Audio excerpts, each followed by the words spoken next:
I've got news. Travelers Insurance might be the employer that provides the best benefits to military spouses who want to work from home. They have had 150 plus years to develop a wholesome, well-rounded work culture, and now they're extending that remotely to military spouses. In 2021, they hired over 100 military spouses, and a huge percentage of those, over 65%, came straight from VirtForce. So join me now in this private conversation that Travelers Insurance had with the VirtForce talent community, and let's dive in to why Travelers is so much more than a job. It's a career for you to pursue remotely. Virtual employment is here to stay. I'm military spouse, VirtForce founder, and your remote work expert, Kimber Hill. Subscribe now to learn how you too can thrive in the virtual workforce. Welcome to the Travelers Coffee and Connect. I'm VirtForce founder Kimber Hill, fellow military spouse. My husband is Navy. We are stationed in St. Augustine, Florida. Anybody else here in Florida? You can drop it in the chat or just wave at me. We're bringing you together today with military spouses who currently work at Travelers Insurance, but also with the talent acquisition team at Travelers Insurance. Why? Right now, they are currently recruiting for multiple fully remote positions that are PCS friendly, meaning if your spouse is headed somewhere else, your job can go with you, and Travelers is going to help support that gap. So one of the two things that are very important to me as a military spouse that I want to be important to you are career progression and career continuity, right? These are things that you should not have to sacrifice because your spouse is in service to our country. And that's something that Travelers can offer. So first, if you'll give us a wave, Jennifer White. She's a retired Air Force spouse, and she's the VP of Talent Acquisition at Travelers, an all-around really fun person to work with. I love working with Jennifer. Hey, Jen. We also have Julie Galloway, who's the Assistant VP of Talent Acquisition at Travelers. Now, interesting fact about her is her team is actually the one that recruits for the military spouse friendly roles. So a lot of the times when you're interviewing for people who work directly under Julie. Is that right, Julie? Yes, thanks, Julie. Then we have Christina Carrero. She is the Travelers Assistant VP of HR, and she also does a lot of the hiring for the military-friendly roles for the company's operations organization. All right, and we've got two military spouses today who were hired through the VirtForce partnership. Jennifer Demino, she's an Army spouse who works in personal insurance and customer care. And I did see Penelope Fitzner. She's an Army spouse who is a claim customer care associate. We also have Jim McMahon, who's on chat duty, helping get questions about Travelers answered in the chat. So let's dive into these concerns that you all brought up. I would love to start with lack of work experience and resume gaps. I think Penelope, you're probably the perfect person to talk to about this. Can you tell us about your work experience before you got hired at Travelers? Sure, absolutely. Thanks, Kimber. So I had a really varied work experience prior to Travelers. I was really a jack of all trades, everything from being dispatch and law enforcement to working for a corporate office. And then more recently, before Travelers, I was a canine trainer and also ran a pet boarding service. So it was definitely different than what Travelers was offering. So bringing that experience to what I wanted to do with Travelers was my main concern there.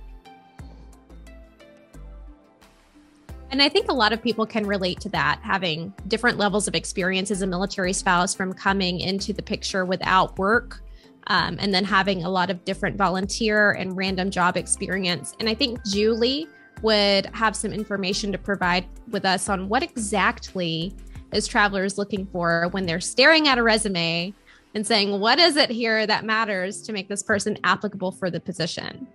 Yeah, 100%. Thanks, Kimber. I think a couple things. Whenever you apply to a job at Travelers through an application link that Kimber and her colleagues send out through VirtForce, please know that it has an identifier in it that tells us as recruiters that you came from the VirtForce organization. So then that way there is a way for your application to reflect that. So therefore, when I see a resume that comes from the VirtForce organization, I might already have a heads up, right? That, oh, well, if there are gaps in employment, it's most likely because this is a military spouse and they've had to support their spouse with moves across the country and so forth. So for us, we really look for transferable skills. So it's not, have you done this exact job before, but can you do this job? So Penelope, if I would say, like, where are the transferable skills from a dog trainer to, our dog boarding to our job, you might be like, yeah, I just don't even see the connection there. But obviously it's her being able to demonstrate her ability to build her business, have customer relations, have great communication skills, good business acumen. There's probably some, problem resolution skills worked into the job that she had before and so forth. So just know that we look for transferable skills. I would say that for you, it's probably a manner of learning how to take what you've done if you have been unemployed for a while.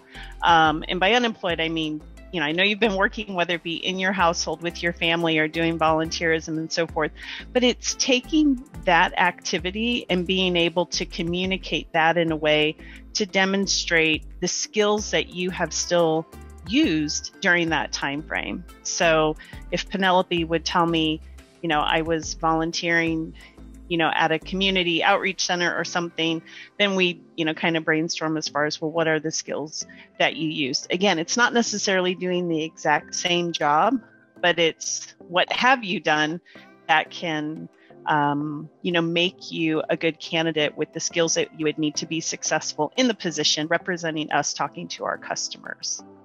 I could go on forever, but is that it? Yeah, go ahead. Can I just add one more thing to that too? Please. And Kimber, I think we talked about this at the last podcast that we did, that it's okay to put that your spouse was deployed on your resume. There is no harm in that. It calls directly out what you've been doing. And to Julie's point earlier, certainly, item out all those skills. Maybe you took care of the household budget. Maybe you were on point for, multiple appointments for your family. Like, those are things that actually count.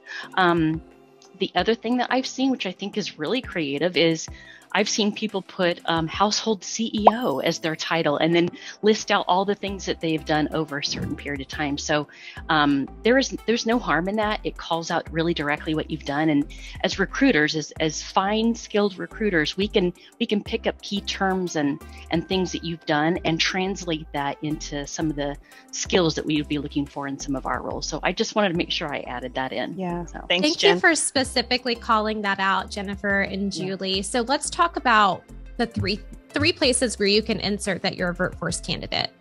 In your cover letter, in your opening line of your cover letter, in the top right corner of your resume, you can write VirtForce candidate referral. And in the objective of your resume, you can say, first, I learned about this position on VirtForce. Here's my objective. In your interview, you should mention it to the recruiter who is interviewing you. They are going to give you an opportunity to tell them about yourself, in which case you can let them know, hey, I learned about this from VirtForce. Or at the end of that interview, they're going to ask you, likely, do you have anything or any additional information you would like for us to know? Be sure to bring it up somewhere along the way. But what I like about what Jennifer just called out is that they are in support of you listing on your resume, if you've been out of work for a while, household CEO or homemaker to an active duty service member, in detailing the activities and the responsibilities that you had. Because I don't know about you, but I can definitely say if I've handled 3 moves in 3 years, I can handle just about anything Travelers Insurance might put on my plate. All right. I want to also get down to Jennifer Domino on this too. Jennifer, what about you? What were you doing before Travelers Insurance hired you? So I'm My husband's in the Army, so military spouse for a lot of years. But prior to that, I worked retail at Walmart, and then he joined the Army, and there that job went. So we went to Fort Benning. We were there for a while, had a bunch of kids, and then went over to Fort Irwin. I tried starting a daycare. You know, they have that program through the military, they set you up. So I was able to do that for a while, and then we moved again. And so then I started a jewelry business. I sold jewelry for a little bit. And from there, I did census work. And then we moved over here to Texas in Fort Hood. And I was on the hunt for a job. And I saw someone posted on Facebook. I started looking into Travelers, and I was just blown away at the reviews that they have and kind of the way that people look at them in this. They're supported by the Human Rights Campaign, their relationship with veterans and community support. And I just thought, wow. And so are they for real? So I applied through someone else who was a military spouse and was very happy to get it. And the longer I'm here, the more I'm just like wowed by them, because everything that I heard about them is true. Like, they don't just talk the talk, they really walk the walk. That's so important. And Christina Carrero said something in our first call about your first experience and how it helps translate to what you do at Travelers Insurance Career. Christina, do you want to talk about that? Yeah, I think I said to Jen, I'm like, it's 10 times harder to sell a bracelet than it is to sell an insurance policy, right? So I think at the end of the day, we need insurance, right? It's just something as you need in your household, whether it's car insurance, home insurance, or whatever it is that you're looking for. A bracelet, like, you could talk yourself out of that. So I think that skill set that you use, whether it's Pampered Chef, I don't know if that's still around, but Pampered Chef or bracelets or 31 bags, like those are all skill sets that you can definitely bring into the workplace. And Heidi Osmond says in the comments, I'm the spouse of a naval officer. I'm a teacher by trade, and I'm looking for a change of pace professionally, a place where I have more opportunity to grow. Thanks for sharing that, Heidi.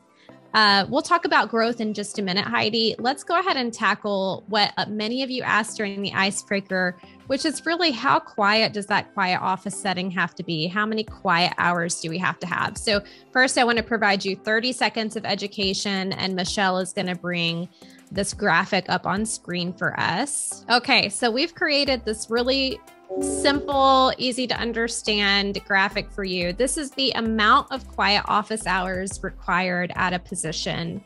And this is sort of a spectrum, right? Gig-based work being the lower end of the spectrum, where the less amount of quiet office hours are required. Part-time, project-based, and full-time work. Let's see. I released a podcast episode about this about, 3 weeks ago, Michelle, where we talked about how to find the perfect remote position for you.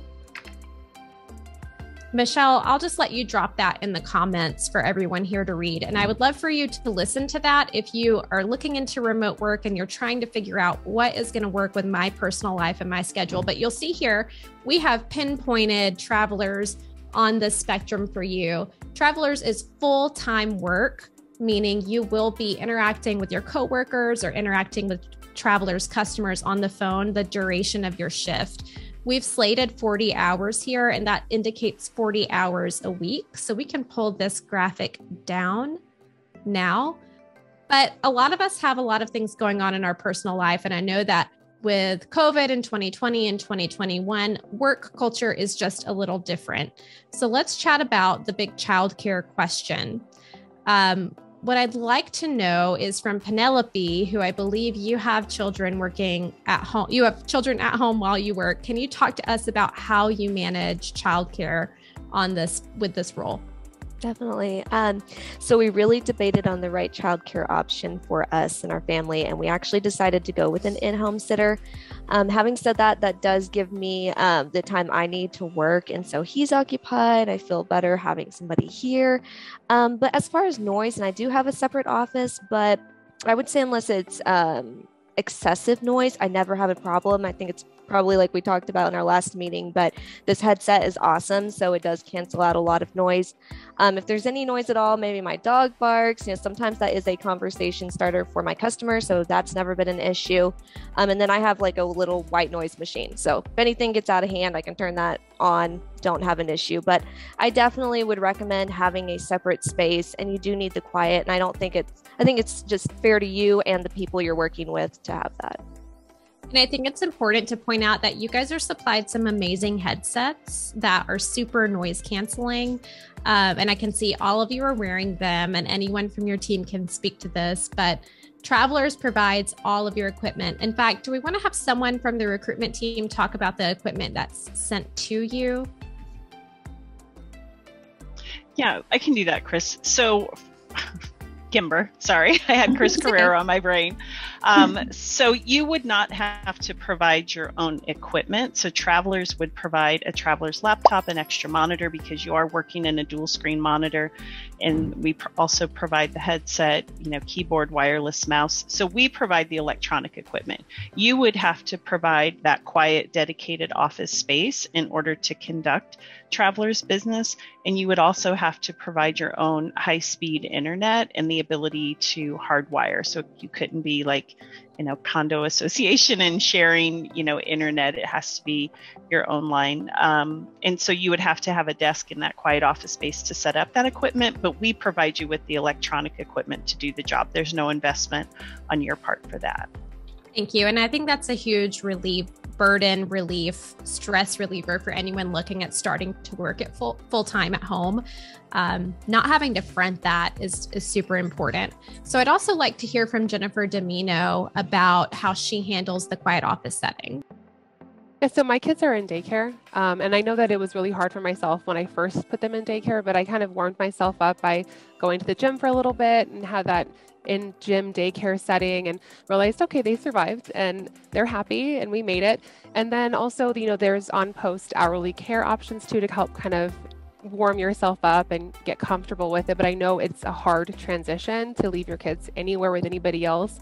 And I know that in the military, we're away from our family support. So some people build that tribe faster than others, and some people have, struggle a little more with it. But I think that's where that comes from. This community helps with that. You guys out here and all of this coming together, we kind of rely on each other.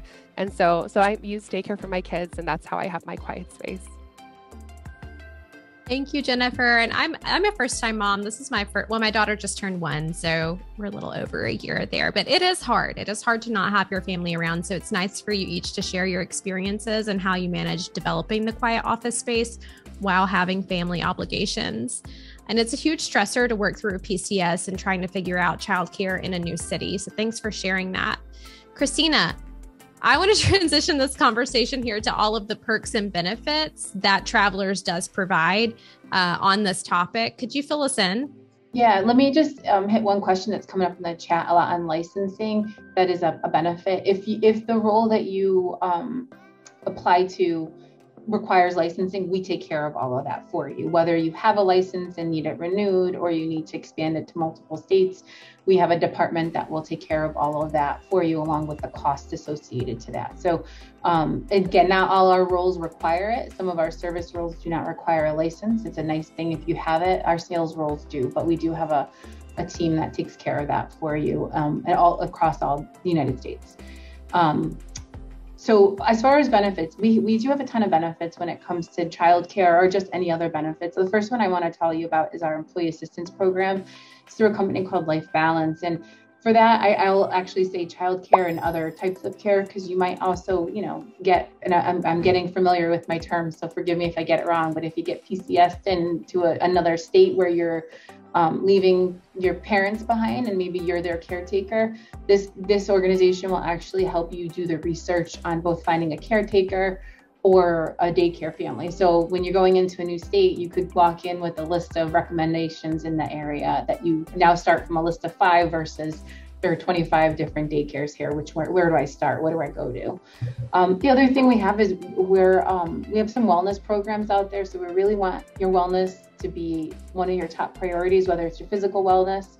So there's a ton of different gym memberships out there, or your mental wellness, again, leaning back on that EAP program to make sure that you have everything you need from a mental standpoint. We also have some discounts on childcare. So if there's like a KinderCare or a learning experience, seems to be like the top ones in most of the states. We do give a 10% savings at those organizations as long as there's openings. There's paid parental leave. We have adoption services. So we give a stipend to help with adoption if that's something that you're doing. IVF is also covered as long as it's medically necessity. So I don't want anyone to think like it's automatically covered. It's the same rules apply that across multiple healthcare plans. But again, that's something that we do offer. In addition, we have a pension, which I don't know if many people know. Like when I started here, I just celebrated my 10 years yesterday. I never thought I'd have a pension, and I have a pension plan. 401k, we have a 401k match program. We have an education assistance program. I mean, I could keep going on and on, but I'm not sure that's how we want to use the time. But we do have a ton of benefits that are there for you to use, which, it's helpful when you're transitioning into your own workplace and your own career path. Chris, if you have any other benefits that you want to drop in the chat, we have a lot of people using the chat, and you're welcome to continue listing those out. Yep. There was a small audio glitch, so I want to repeat, Chris, when she said that they do have an adoption stipend. And I don't know if you said how much that is, Chris. I believe it's up to $5,000. Okay. So clearly, and when I talk to you guys about travelers all the time, it's because this is an incredible employer who's going to support your career progression remotely, but also give you benefits that you're not going to find at other remote employers. And the reason why is because they're a 165-year-old insurance company. They've had time to develop these things. So I want to encourage you to consider that when you're looking for your perfect remote role. Our benefits really are there to round out your needs. So it's not just a job that gives you a paycheck at the end of 2 weeks. It's more than that. Mm-hmm. Julie, let's talk about the other remote open positions. Yeah, and I think a couple things, Kimber, that I'll add to that. I know there's been some conversation in the chat about flexibility and, is there the opportunity to work overseas? Unfortunately, there is no opportunity to work overseas at this time. So if you PCS, it has to be within the United States. We're just, as an organization, not set up to do business overseas. So the Mill Spouse program and supporting you through change of stations is just throughout the United States. So I wanted to mention that. The other thing, and it's kind of going to feed into the conversation that Kimber just led me into as far as what jobs are available as work from home, is that spectrum that she showed you that, are we a gig job or are we a full-time, quiet time position? And, we do have set hours for our positions. And it's because you are working in a service center environment, which I'll talk about one of those jobs in a minute, where the calls are coming into you and you are taking calls from our customers. So it's not take a call when you can.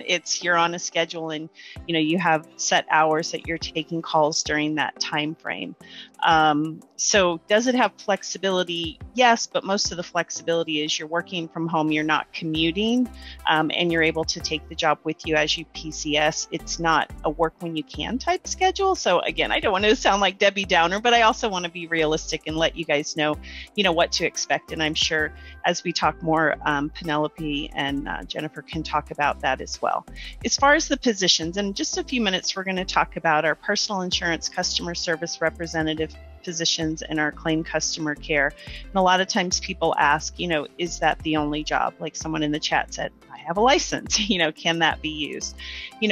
The customer service positions are the ones that we have engaged deeply with the military spouse organizations just because the portability of it is easier. Does that mean it's the only job that a mil spouse could do at Travelers? No. However, I would encourage people to peruse our career site to look for other opportunities.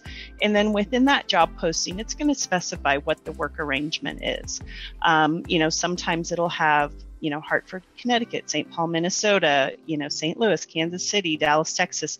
And so in some of those cases, it means that job can be performed at any one of those travelers' offices. but not necessarily remote. Within the body of the job posting, it would usually say if that job is fully remote. So again, I just wanted to draw the difference there and kind of give you an idea as you look at our career site. If it says, it's in office in one of those locations, that is going to require you to physically go into one of those offices for the job. Doesn't mean that you can't apply to it and, be selected for it, but just want to make sure that we set the right expectation that not every job in our organization is set up with the Mill-Spouse partnership and so forth.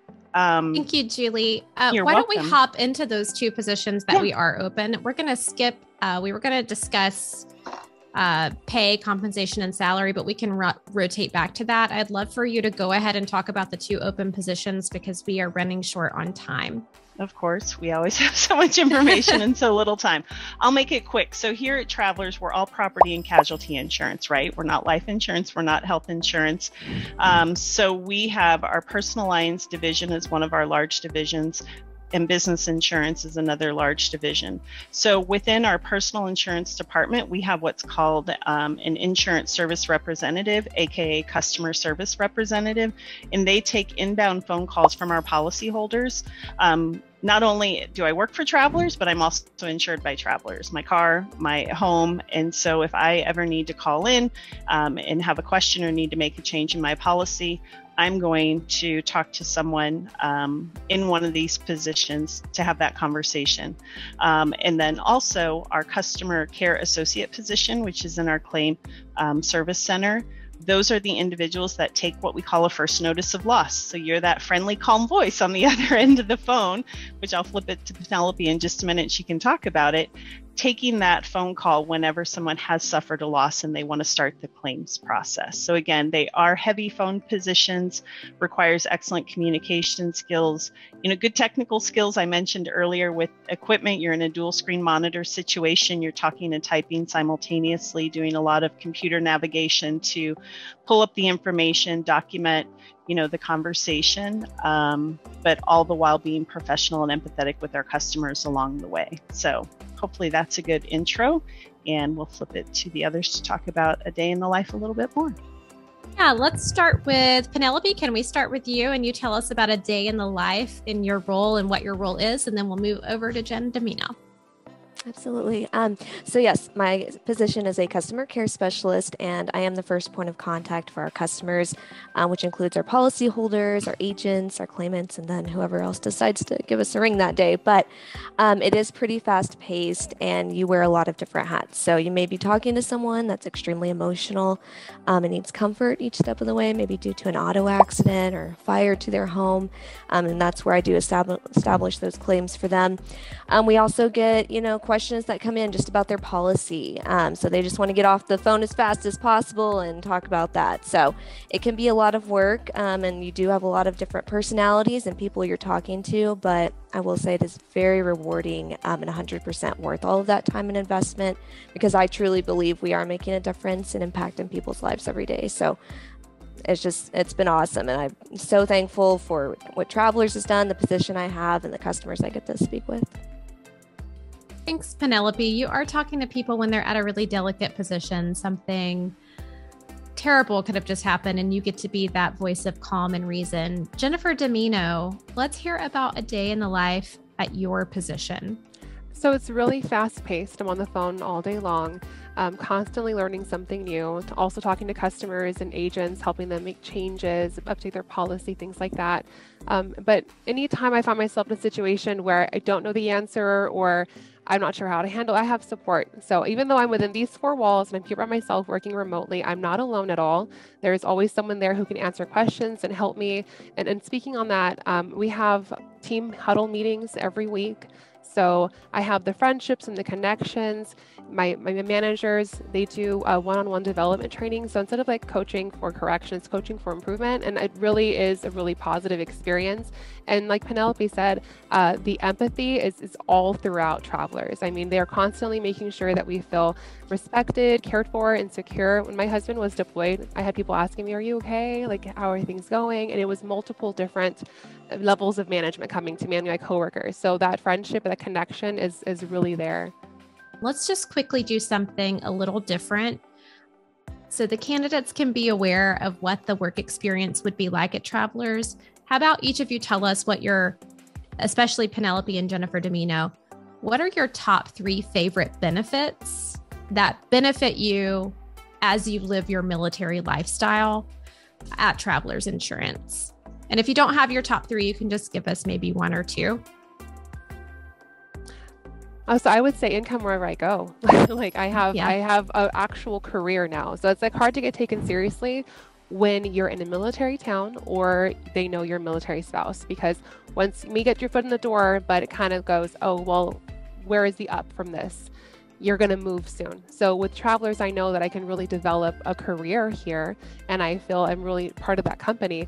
And then, so just the development, income wherever I go, and then the discounts. I'm telling you, they've got like car discounts, rental, like everything, Apple discounts. It's amazing. Thank you so much, Jennifer Domino. Penelope, do you want to share? First one Jennifer mentioned as well, being able to take my position anywhere whenever we move. That is definitely a top one for me. And I'm so appreciative because this was during my interview as well. I asked this question, but Travelers had told the representative I'd spoken with, they said, when you guys get ready to PCS, we're going to be very supportive of that and do whatever we can to help you. So being able to move my work and position with me. Another benefit I absolutely love and I think is pretty unique to Travelers is our PTO. I think they have a great PTO plan. And in my opinion, and for my particular position, as long as the time's available, I can put in for PTO maybe, let's say it's next week or next day, as long as that's available, I can get that approved. So to me, that's very valuable because there are some things that come up last minute, life happens. So those would be my top 2 there. Thanks, Penelope. All right, so we're going to open the floor now for questions from everyone in attendance. And I know I'm seeing a ton come up in the chat. So let's prioritize these. If you use the reaction button down at the bottom of your Zoom screen, you can raise your hand and we will start answering questions based on whose hand is raised. Oh, okay. I'm seeing a ton go up. Before we hop into questions, real quick, I want to give Jennifer, Julie, and Christina Carrero an opportunity to mention anything about these 2 positions or benefits that has not already been mentioned. Okay. Can I go first, Kimber? So yes. I think it's important. So I know there's been some questions, are there part-time positions available? I will tell you right now, we do not. So the positions, it's something that we're kicking around. If we have it in the future, that would be something that we would send out to Kimber and team to cascade out to the VirtForce community. The other thing is about kind of the hours and the flexibility. Again, not every work from home job, as you saw in Kimber Spectrum, is ideal for every situation. If you're not in the position to, work full time right now, with that quiet office space, unfortunately, the Travelers opportunity might not be the right one for you at this time.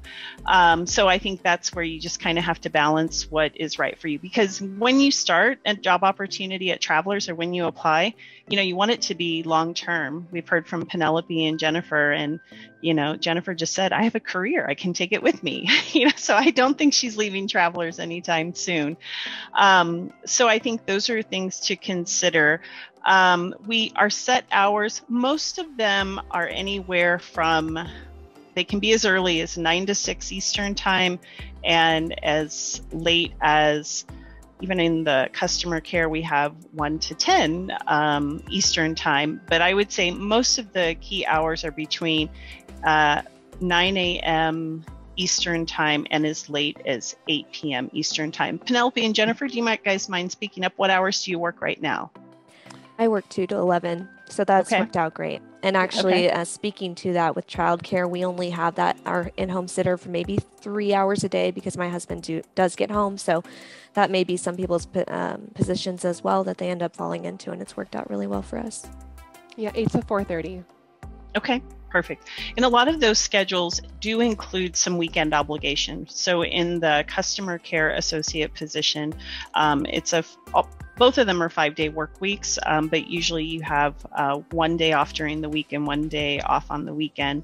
And then for the position that Jennifer does in the personal insurance customer service, same thing. I mean, it's a 5-day work week, but they work rotating weekends. So it's usually like 1 Saturday every 6 weeks, 1 Sunday every 8 weeks. So everybody kind of takes turns in personal insurance, contributing to the coverage for those hours.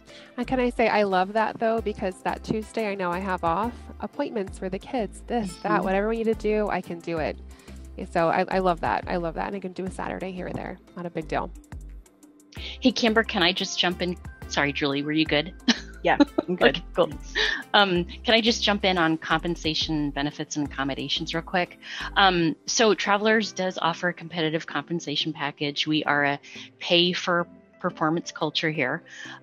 We have, different milestone bonuses, merit reviews every year. So that's something that's looked at annually. But I did want to just shout out, and I think I put it in the chat, that our benefits are start day one. So day one coverage of medical, dental, vision, life insurance, disability, etc. The list goes on. Chris gave you a great preview of some of those other benefits. So I just want to make sure that people knew that, because a lot of people that I talk to, it's usually like a 30-day probation period or 6-month probations, which that doesn't happen here. It's day one, which is really important.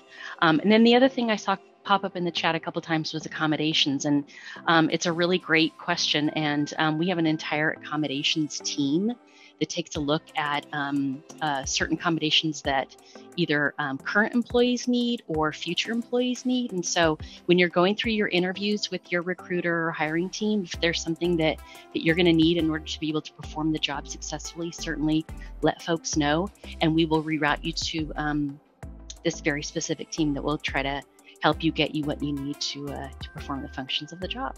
So yeah, thanks, Jen. The other thing I wanted to mention real quick is about location and about, I know several people have asked questions, like if we apply, what's the response time? When can we expect to hear back? I will tell you that the positions that Penelope and Jennifer work right now, they are office-based positions for most Travelers employees. So I guess I just want to draw that differentiation that we allow you to work completely remote because of our partnership with the military spouse organizations. However, we have a strong workforce of people in Penelope's job that is sitting in Buffalo, New York, and Hartford, Connecticut, and Orlando, Florida. So again, not every position within the company is that. So some people are asking, like, if I've applied, how long will it take? I hate to give you this answer, but it depends how many other people have applied as well. If we've got 10 positions and 300 people applied to that job, it just kind of depends. So if you applied once and didn't hear anything, please don't get discouraged. You're welcome to apply again.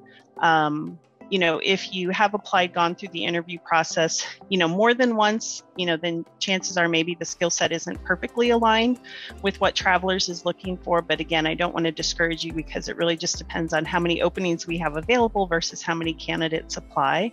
And again, just because you weren't selected one time doesn't mean that you're not welcome to reapply. Okay, thank you. We are going to tackle questions from the candidates now. Again, if you have a question that hasn't been answered, please use the reaction to raise your hand. Brittany Patterson. Hi, my question would be more focused on how to market yourself efficiently. Like, is there any certifications I should do now to put on my resume to get ahead of other people? I don't know if I worded that right, but to make me stand out, basically. Yeah, I don't necessarily know certifications, but I'm glad you asked that question, because one of the things I wanted to mention earlier, if you've been out of the workforce for a while, chances are you might need to brush up on your interviewing skills, right? And so that's one thing that I would suggest, so that you can get comfortable conveying those skills in an interview, because all interviews, whether it be via phone, via Zoom, in person, everyone matters. And in today's world, and especially with you being the military spouse community, the entire selection process would happen, via virtual interview. So there's not going to be a chance to walk in a door and shake somebody's hand and say, I'm Julie Galloway. So the way that you convey yourself over the phone is going to be so important. So if you can watch any videos on behavioral interviewing tips, that's a plus. So jot that down, behavioral interviewing, and that allows you to be able to convey your past experiences to the interviewer that you're speaking with. So that's one thing I wanted to mention. And I would add to that too, just be proud of your background. It's okay. You're a military spouse. We're looking for you. So don't feel like you have to hide any gaps or anything like that. Talk about it with your recruiter. Talk about what a hiring manager, what have you been doing during that time frame? Did you, volunteer for your child's PTO or parent teacher association? Did you do something for the base? So just be proud of everything that you bring and bring your whole self to that interview. That would be another. I do want to hit the career development question while we're waiting for the next person to raise their hand, if that's okay, Kimber. Okay, so there's been a couple questions on like career development. So there's a reason why this position isn't part-time or these positions aren't part-time. It takes 12 to 14 weeks to train an individual to do this job. It is not an entry-level job by any means. It is a very complex job. It's a career. We have folks who stay in it for years and years because every single day is different. Insurance is complex, whether you're on the front end of it, servicing a policy or selling a policy, or on the back end of it, like Penelope is, which is, taking a claim.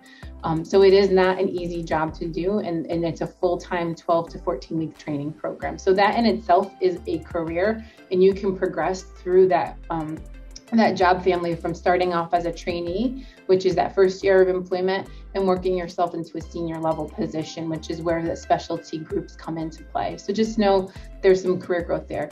In addition, we actually, we celebrated it a couple weeks ago. One of the first military spouses we hired from this partnership was promoted, and she's now an underwriter for the company. So we definitely have career growth, and we have some others that are looking at our different programs. We have like an operations leadership development program. I know some of our military spouses who joined us about a year and a half ago are looking at that program.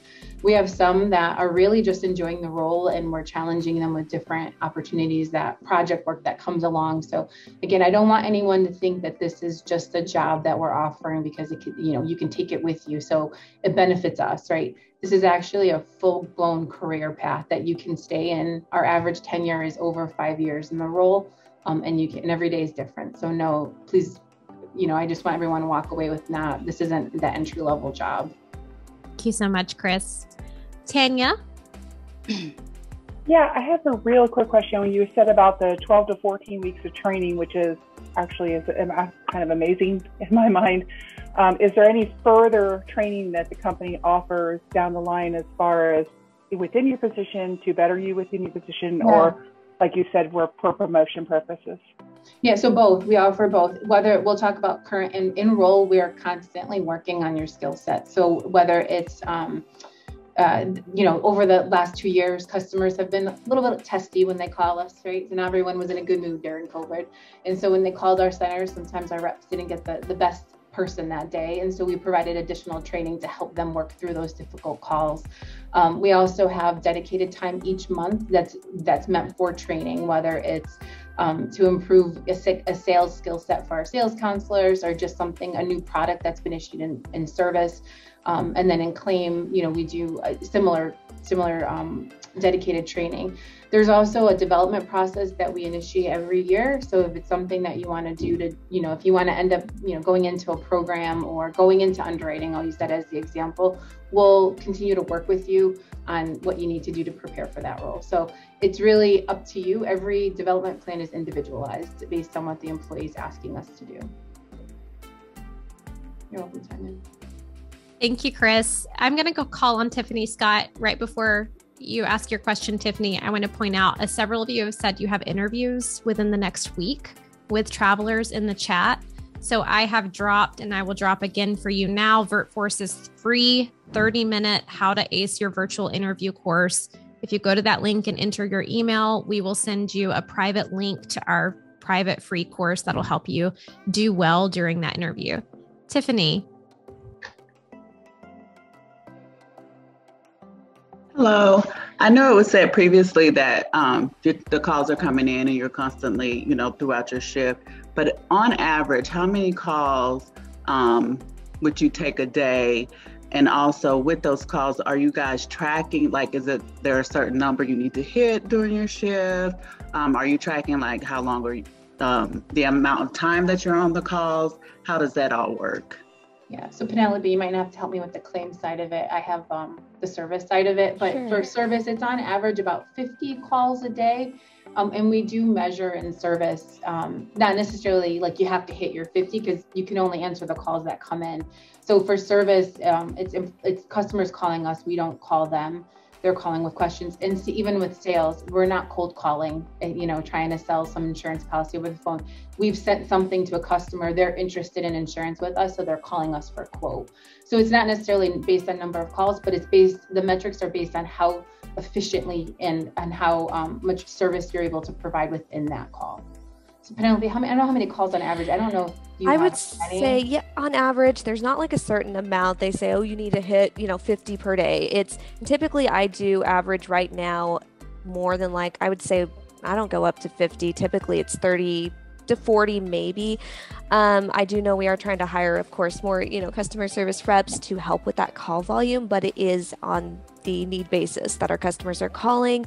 As far as how long you can be on a call, and this is something that really did impress me with Travelers and how they measure as far as what we do to make sure we do have quality standards. But there's not a time that they say, well, you have to be on the call for 5 minutes or less. It's really more so based on an average that everyone else is averaging their calls. So they just look at that and say, okay, if everybody averages this, seems like you should probably want to fall in line. I should want to, fall in line with that. But if it ends up taking, our customer service reps longer than 5 minutes, 6 minutes, 7 minutes, then they look at that average again. So it's not anything like, well, you need to fall into this category or, that's bad. So we do have a set of standards that do need to be followed, but I absolutely love the way Travelers does it. I've been with other companies that have things called metrics, and probably a lot of people here have heard that, and it's not at all like that. So I really appreciate the way Travelers does it. Yeah, and Tiffany too, the other thing, we have ebbs and flows in the business. So think like, July is a hot season to buy houses. Everyone's calling to get their insurance, insurance for their house. So it does ebb and flow with seasons as well. Oh, and then to add to that, there's bonuses based on that too. So yeah, in customer, I take about 50 to 60 calls a day. Sometimes it's slower, sometimes it's more, but that's about what I average. And so though we have those targets to get on the phone, take care of the customer, be empathetic, answer what their question is, service them 100%, and then, get to the next call and do that same level of service. If everyone else is going fast on those calls, you want to be just as quick. You want to, because they're measuring, they're tracking what kind of phone call it is. So if somebody else has a similar phone call, basically it's just kind of what your average is compared to the other average, So, but if there is a range at the top of the range, you can get bonuses on it, and that's monthly. So there is opportunity to make money. Yeah. And in addition to that, and Jenna, was it Jenna? No, Penelope, you just got nominated for one of our NSYNC nominations. With the service you provide, if you get good feedback, you can get entered into a, and it's not necessarily a contest, but an award. And if you get nominated for that award, it's a fully expense paid trip to Disney for you and a loved one. I know. I want to go so bad, but they won't let me. I don't need to call, but I am trying to convince someone who's going to take me with them one day. But it's all, and when you say service, it's service. You are taken care of from the moment you step off of that plane until you leave. Wow. I just would like to add on that, and I know we have a schedule here, Kimber, but truly, and I don't just say this because I work here, it really struck me that Travelers cares about people. They care about our customers and our employees. So that is really why I'm with the company as well. In addition to the other great benefits and having the position I can take with me anywhere, but there's a lot of great companies out there, and Travelers is, in my opinion, by far one of the best. So. And let's see here. Jim is inviting everyone to connect with him on LinkedIn. What we want to offer too is if you need to be put in touch with one of the recruiters from today, you can drop your email in the chat here. If you prefer not to share that email address with hundreds of other people here on Zoom, you can email hire@virtforce.us, and we will liaison you over to the correct point of contact. And I'll put that in the chat for you now. And so, Kimber, I just want to bring up one of the benefits too while we're waiting for any more questions. We do have a tuition reimbursement program and a student loan 401k match. So the tuition reimbursement program is if you're going back to school, if you're going to school to take classes that are, of a certain degree, like we wouldn't necessarily pay for every single class. You have to submit it in advance, but there is an opportunity to get up to $6,000 of tuition reimbursement for a calendar year on classes that you're taking. In addition, we also have a student match. So if you're out there like me paying your student loans and you can't put into your 401k at this point in time, there is a 401k match program. So we'll put money into your 401k while you pay down your student loan debt. Thank you so much. There's something too, Chris, about volunteering, matching volunteering. Yeah, we have voluntary. So someone mentioned that they love doing community service, and so we love that. And there's an opportunity for you to do some community service, and you can log those hours, and travelers will donate money to a cause of your choice. So it's something that we're really passionate about. We love being in our communities, so you can. Once you're here, you can check out all the opportunities. We'll find opportunities for you too if you can't find them, but if you are volunteering locally, you can go ahead and log those hours in. I used mine this year to, I donated to my kids' school, and travelers matched that for me and donated to my kids' school as well. I love that. Thank you so much, Chris. So anyone who has lingering questions, you can either drop those in the chat or raise your hand, and we will try to tackle those in the next 10 minutes. All right. Brittany asks, should you not apply to multiple positions at once at Travelers?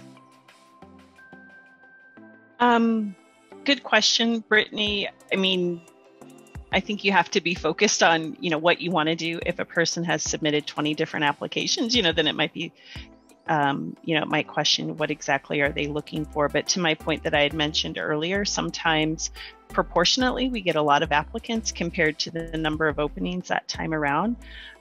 So it doesn't hurt to apply to more than one.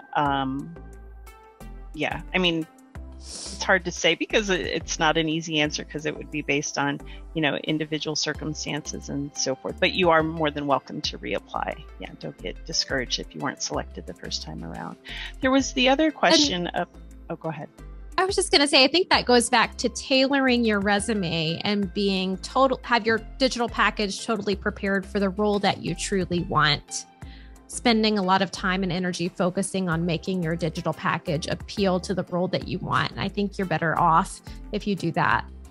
But go ahead, you were going to finish something. I was, and now I lost that train of thought because I got, I see Cecilia's question about internal promotion. So Chris had talked about movement earlier. You do have to be in your current position for 1 year before you can apply for other jobs within the organization. And again, depending on if that job can be performed remote, that would also play a factor. I just don't want to overstate that every job within Travelers allows everybody to work remote. Chris, would you add any other context to that? No. And I would say that if you happen to live near a Travelers office, you're welcome to also come in and work within the office. And at the time, if you have to move at that point in time too, we can assess where you are and think about different roles for you at that point. But this role can be done in an office, and that we actually had someone who was in our near our Knoxville, Tennessee office, and I think she's going to go in and get the experience, meet some coworkers, and then when she's there for temporary, I think her husband's in training, and then she's going to kind of go back out to the state that she's stationed in, and we'll take her job with her. So that's just another opportunity for you to get to meet a peer group and have coworkers that you get to have lunch with too, which it's important. Yeah, there was the question about, in addition to Penelope and Jennifer handling calls all day, do they have to do chats and email in between? Penelope or Jennifer, do you guys want to speak to that? The only chatting I do in between calls is with my team, and we have a great team chat. Same here. We log notes. So if I'm on a call, I'm going to try to multitask, talk to that person, at the same time take the person's name down, any relevant information, and then try to have that note taken while the call is ending, and then save it. And then we do, time after call, I can finish the notes if there's extra things to add in there. But then it's just being ready, being in the available status for that next call to come in. Yeah. And Chris, we have designated representatives that handle specifically our chat function, right? Yeah, we do. Yeah. Yeah, and we also will schedule you off the phone to take those trainings that I talked to you about. So that's, it's not something you have to try to fit in between calls that come in. We schedule you off the phone to do any dedicated training that you want or attend any of our diversity events, for example. One of my coworkers on my team, he does probably 70% of his shift is what's called email notice of loss. So we do have associates that are specifically email trained, but like you said, Chris, with that scheduled off the phone. So you're not having to be on the phone and also try to dedicate time to that email. I think there's Danielle, did you have a question? Sorry, I did. I clicked it off, but that's okay. So I'm in California, and I know a lot of companies don't hire out of the state of California. Are you guys able to do remote out of California? Yep, we have employees that live in California today. Okay, awesome. And then the other question is how, I may have missed it, how does scheduling work? Yeah, I can talk a little bit about that. Yeah, if you pick them or however you guys do them. Yeah, so Penelope, you're gonna have to correct me for claim if I don't get it right for claim, but anything that we're hiring for is posted in the job description when you go in. So that's typically when the training hours go. In service, so if you're applying for a customer service or insurance service rep or a sales counselor, we have something called a shift bid process. And in sales, it's twice a year. In service, it's once a year.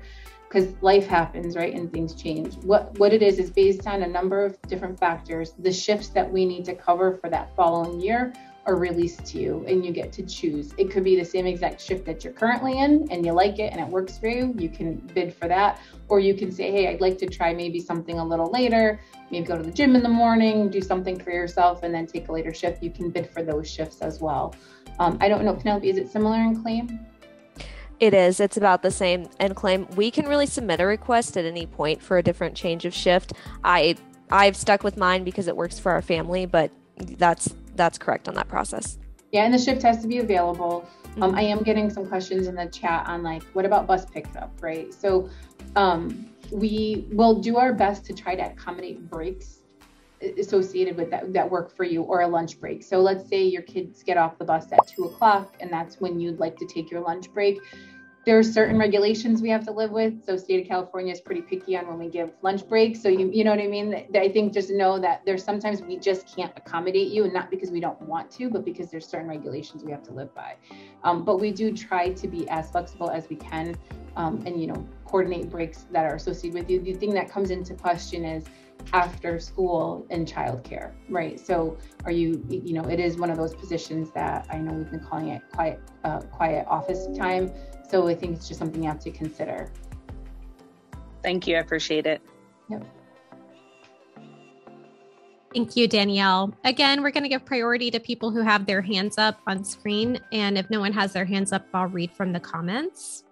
I know there's a couple questions coming in for salary. So salary is dependent on state because there's different costs of living. So I don't necessarily know we're going to answer that salary question. A lot of it's going to be based on the state that you live in and the position you've applied for. Chris, are you able to give like a bottom salary range? No, Jen, do we have a bottom? Because there's a number of positions. I know what my bottom is, but I don't know what. Yeah, I could speak to that, Chris. So for the customer service positions that we've been referring to, the bottom would be $41,000 annually. And again, if you go out to the job link that you want to apply for, the minimum base salary should be in there. To Chris's point, depending on cost of labor in different markets, if someone gets an offer with us, it could be slightly different. The other thing I wanted to mention is there's been a little bit of conversation today about different like sales positions where it might require utilizing that property and casualty license. If we do hire military spouses for those positions, the base salary might be slightly less than that number that I mentioned, but that's because it has a higher incentive type program because you are, converting sales and so forth. So I just wanted to point out, why, because I wouldn't want anybody to sit here and say, well, Julie told me. And so again, there are some nuances, but I can tell you it would be right in that range. So hope that helps. Thank you, Julie. And Ruth Ann Joy Ruth has a question. Thank you so much, Kimber, for recognizing my hand. Yeah, I'm the one who's overseas, and we have a couple of months left. And when you're CONUS, you're required to go back to the United States. And because of that, you know how it is when you PCS, you really have you have to start packing in the 3 months prior to moving. So with that being said, and I'm very portable, because of my background, and that's my question. I've done a lot of insurance work in the past, and I still have the skill set, and that's the reason why I keep my licenses up and working. And because of my background, I'm very flexible when it comes to management or sales and all of that. How does that work for people like me who's about to transition back to the United States, but I still have a residency in the United States? I actually have my house, that's why I go back and forth to check. I can answer it. So it's less about where your property or where your residency is, it's where you're going to be performing the work out of. And that's really based on the insurance regulations and the state and country laws. So right now, we are not allowed to have employees do work on our behalf outside of the United States. So even if you get stationed there, unfortunately, we just had someone who moved to Germany for 2 years, and we have her resume ready to go when she comes back. All she's got to do is call us. But at the point that, because she's in Germany for those 2 years, she cannot perform work on our behalf based on the regulations that the other countries have required from us.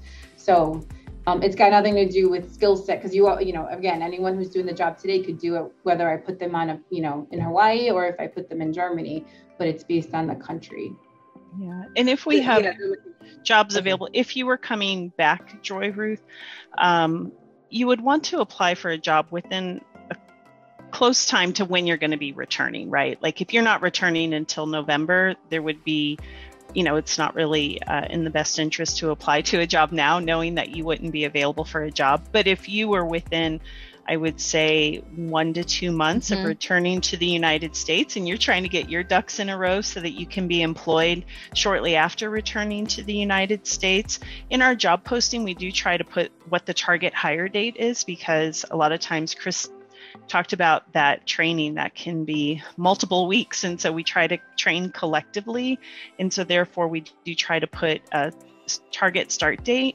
So, and then if you are selected to interview with a recruiter, they'll ask you about your availability. And that's when you would want to be upfront with them and let them know your situation as far as where you are location wise and when you would be back in the United States and available for work. And then we've had some situations where life happens, where you think you're coming back, a certain day, and it ends up that you're not. And this company is very flexible. And so if we ever needed kind of push out that start date where it makes sense, and there's still going to be that opportunity in the work at that particular time, the company's really, really great about trying to work with you as best as possible to kind of push that date out. Never guaranteed, but we try real hard to make it right. I appreciate your answers, ladies, and Sir Jim, because he's actively in the chat box. I really appreciate everybody. And my problem is because we have a couple of properties all over the States. So even if we get stationed, say for example, in Alaska or Hawaii, I still maintain my properties in Florida and California, Tennessee and Alabama. So I could literally go around. And that's another question, is what if you could literally hop your residency in different states? So do you have to be with your spouse's state where he's stationed, or can you just work where you want to be, given the residences that you have? Yeah, so and it's probably more of a technical answer to your question, but I think as long as you're keeping your address current in our payroll system, it's really what's required. So you can't, if you're going to be going from Florida and then live, 2 months later, you're going to live in Alaska for 6 months and then move back to Alabama for 5 months, you're just going to have to keep your address current in our payroll system. So the a tax, United States likes to make sure they get taxed appropriately, and so do we. And that's really what it comes down to. Yeah. Thank you so much. You guys are amazing. Great presentation. Thank you. You're welcome.